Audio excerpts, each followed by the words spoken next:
안녕하세요. BCC의 최원희 목사입니다. 오늘은 2020년 12월 4일 금요일입니다. 1923년 어느 날 시카고에 있는 에드워드 비치 호텔에서 그 당시 최고의 부자라고 불리는 7명의 사람들이 모임을 했습니다. 어느 정도 부자였는가 하면 이들의 전 재산을 합칠 경우 미국 전체의 국고를 능가할 정도였다고 합니다. 그런데 어느 신문 기자가 시카고에서 모였던 그날을 시작해서 정확히 25년 이후에 그들의 생애가 어떻게 되었는지 추적해서 발표하는 신문 기사가 있었습니다. 첫 번째 사람이었던 강철회사 사장 찰스 슈업은 25년 후 무일푼의 거지가 되었고 죽었습니다. 두 번째 사람인 알트 카트는 밀농사로 거부가 된 사람이었는데 그 역시 파산하여 모든 것을 잃어버리고 쓸쓸한 가운데 혼자 임종을 맞이했습니다.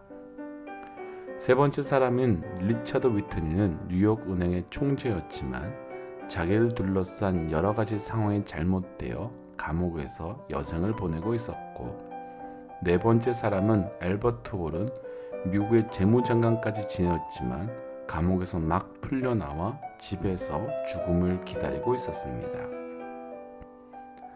다섯 번째 사람은 윌 스프리트의 회장이었던 J.C. 리퍼모어라는 사람이었는데 그 인생의 끝을 자살로 마쳤고, 여섯 번째 사람인 국제은행 총재였던 리온 프레이저 역시 자살로 자신의 삶을 마쳤습니다.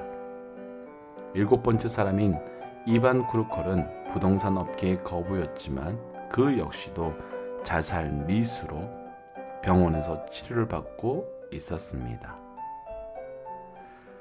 과연 우리 삶에 무엇이 영원할 수 있는 걸까요?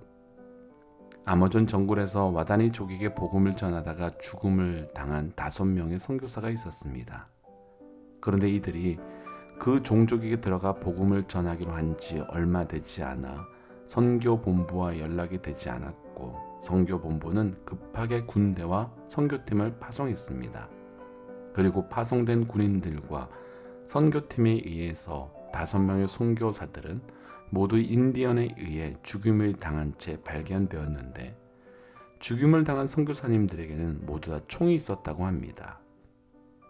그들은 총이 있었음에도 불구하고 인디언들을 향하여 쏘지 않았던 겁니다. 그때 인디언들에게 죽임을 당한 선교사님 가운데 한 분이 짐 엘리엇이라는 분이었는데, 그분이 늘 하셨던 말씀이 영원한 것을 얻고자 영원할 수 없는 것을 버리는 자는 바보가 아니다 라고 말했다고 합니다. 영원한 것과 영원하지 않은 것, 당연히 무엇을 선택할 것인가요? 라는 질문 앞에 우리는 영원한 것이라고 대답하겠지만, 이 상황에도 영원하지 않은 것이 우리에게 참으로 달콤하게 다가옵니다. 영원한 것과 영원하지 않은 것, 무엇을 선택할 것인가, 그 생각이 아닌 우리의 삶의 실제 삶에서 영원한 것을 바라보며 살아가시기를 주의 이름으로 도전합니다.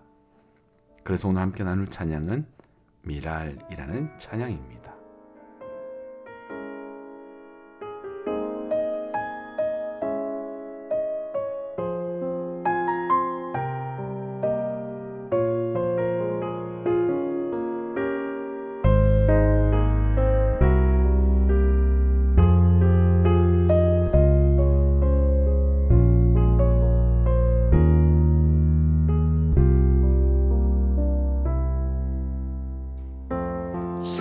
세상을 구원하기 위해 흘려야 할 피가 필요하다면, 죄인을 대신하기 위해 희생의 제물 필요하시다면, 내 생명 위에 드리니 주 영광 위에 사용하소서. 생명이 또 다른 새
놓친 양을 찾아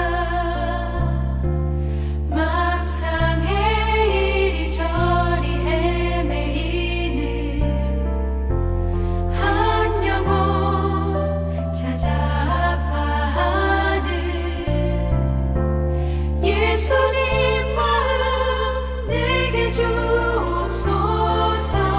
십자가 세상 위한 그 희생 눈물로 그 길 가게 하소서. 생명이 또 다른 생명 낳고 주님 볼 수 있다면 나의 삶과 죽음도 아낌없이 드리리. 죽어야 다시 사는 주의 말씀 믿으며 하나의 밀을 베어 쏟아지리니 예수님처럼 살아가게 생명이 또 다른 생명 낳고 주님 볼 수 있다면 나의 삶과 죽음도 아낌없이 드리리. 죽어야 다시 사는 주의 말씀 믿으며 하나의 밀을 베어 쏟아지리니 예수님처럼 살아가게 하소서.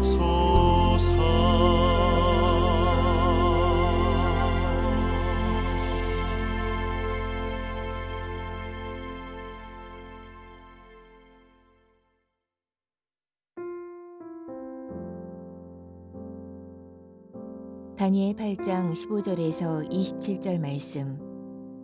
나 다니엘이 이 환상을 보고 그 뜻을 알고자 할 때에 사람 모양 같은 것이 내 앞에 섰고 내가 들은즉 을레강 두 언덕 사이에서 사람의 목소리가 있어 외쳐 이르되 가브리엘아 이 환상을 이 사람에게 깨닫게 하라 하더니 그가 내가 선 곳으로 나왔는데 그가 나올 때에 내가 두려워서 얼굴을 땅에 대고 엎드리매 그가 내게 이르되 인자야 깨달아 알라.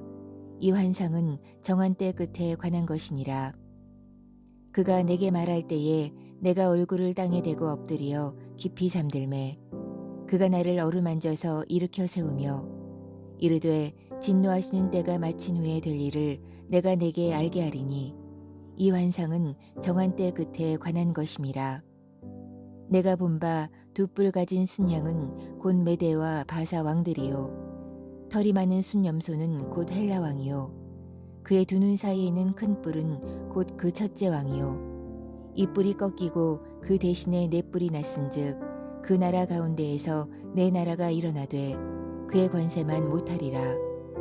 이 네 나라 마지막 때에 반역자들이 가득할 즈음에 한 왕이 일어나리니 그 얼굴은 뻔뻔하며 속임수에 능하며 그 권세가 강할 것이나 자기의 힘으로 말미암은 것이 아니며 그가 장차 놀랍게 파괴 행위를 하고 자의로 행하여 형통하며 강한 자들과 거룩한 백성을 멸하리라.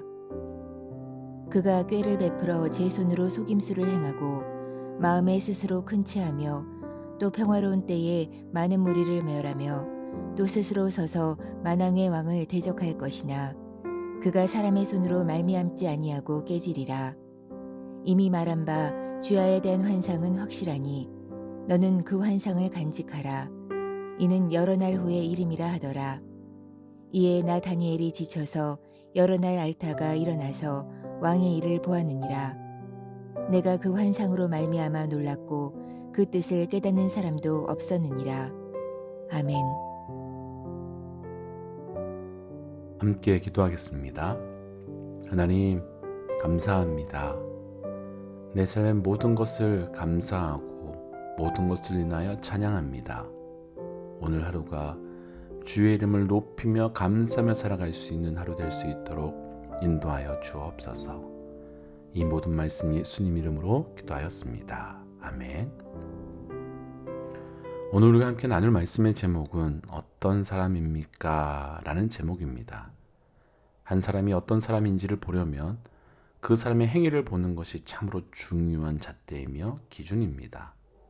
한 사람이 하나님의 사람이라고 한다면 그 사람에게서 하나님의 사람다운 행위가 있어야만 합니다. 그래야 그때 그 사람은 진짜 하나님의 사람입니다. 오늘 말씀은 딱 두 부류의 사람들로 구분이 됩니다. 이 말씀으로 우리는 어떤 사람인지 스스로 묵상해 보고 우리 삶의 존재를 증명하는 온전한 행함이 있기를 주의 이름으로 도전하고 축복합니다. 첫 번째, 17절입니다. 그가 내가 선 곳으로 나왔는데 그가 나올 때 내가 두려워서 얼굴을 땅에 대고 엎드리매 그가 내게 이르되 인자야 깨달아 알라 이 환상은 정한 때 끝에 관한 것이니라. 아멘.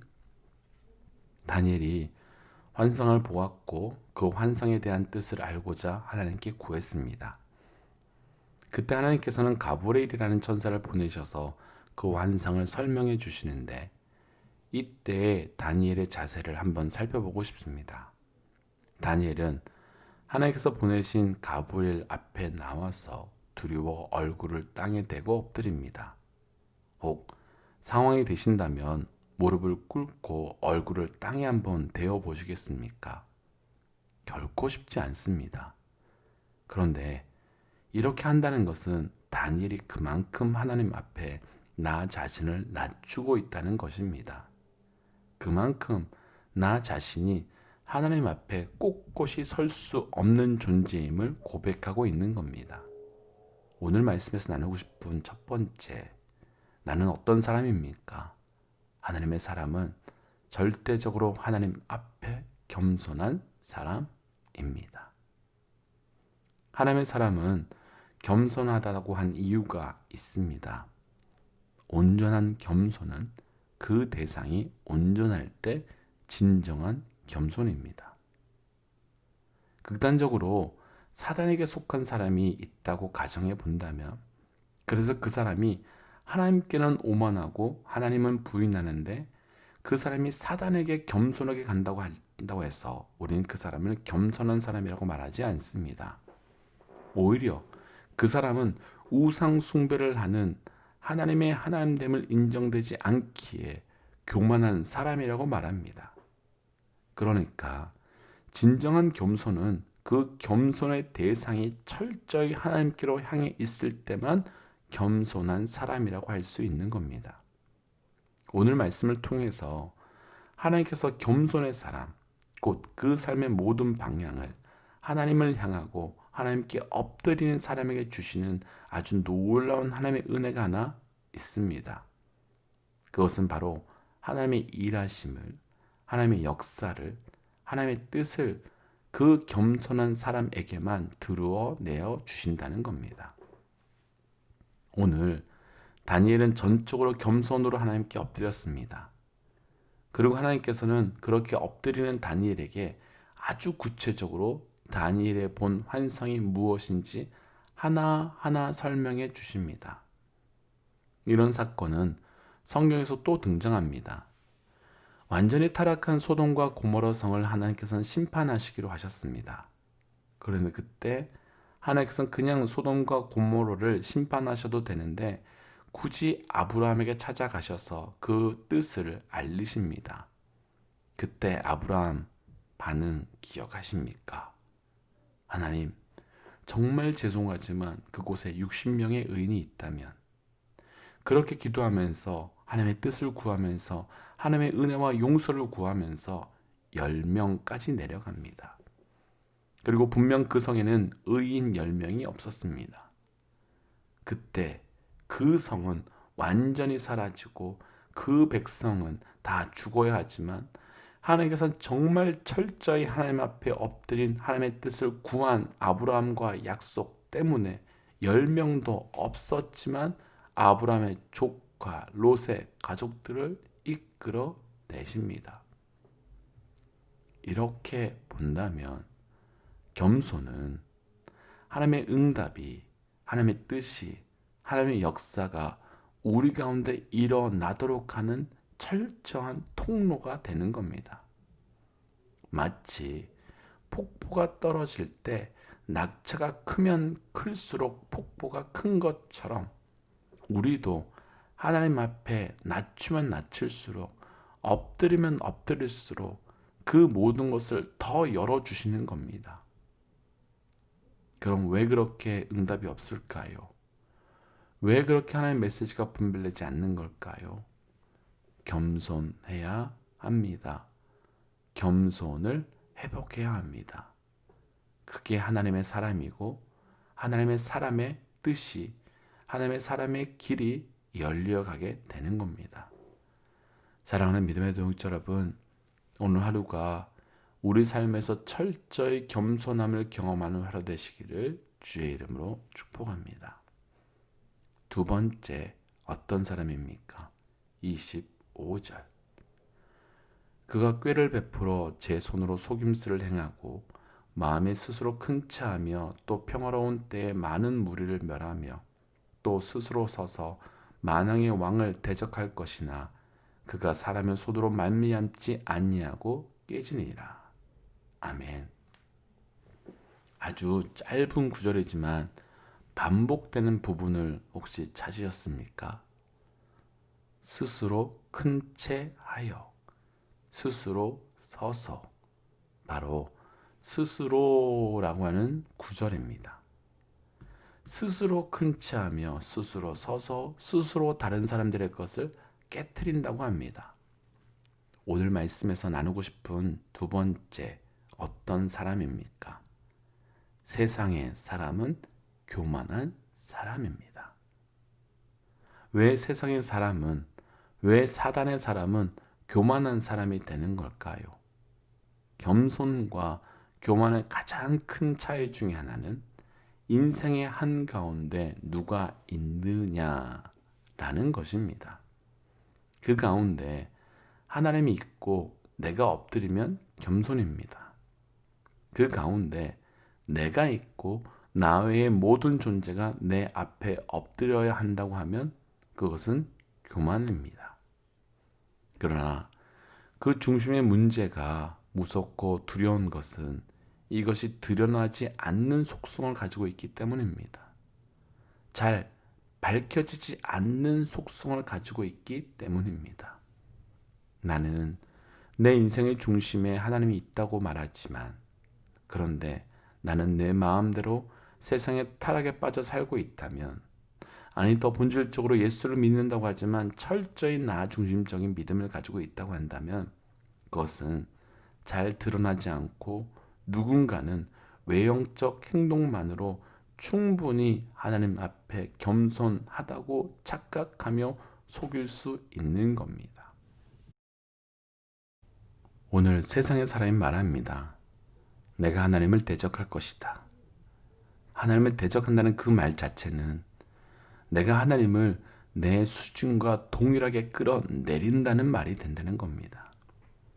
도전하기는 우리 모두 철저하게 하나님 앞에 겸손함으로, 그래서 세상 사람들과 완전히 구별되는 삶을 살아가시기를 주의 이름으로 도전합니다. 함께 기도할까요? 하나님 앞에 철저히 겸손한 삶을 살고 싶습니다. 내 삶에 주인이 하나님의 철저히 하나님께서 되게 하여 주옵시고, 혹시 스스로 속이며 사는 것 있다면, 스스로 착각하며 살아가는 모습이 있다면 오늘 이 말씀의 거울 앞에 우리를 알게 하여 주시고 깨닫게 하여 주시사 교만의 삶에서 순종의 삶으로 바뀌어 갈 수 있도록 함께하여 주옵소서. 이 모든 말씀 예수님 이름으로 기도하였습니다. 아멘. 사랑하는 믿음의 동역자 여러분, 금요일입니다. 또 오늘 하루도 주의 은혜 가운데서 담대히 승리하십시오. 지금까지 BCC의 최원영 목사였습니다. 하나님은 살아계십니다. 아멘.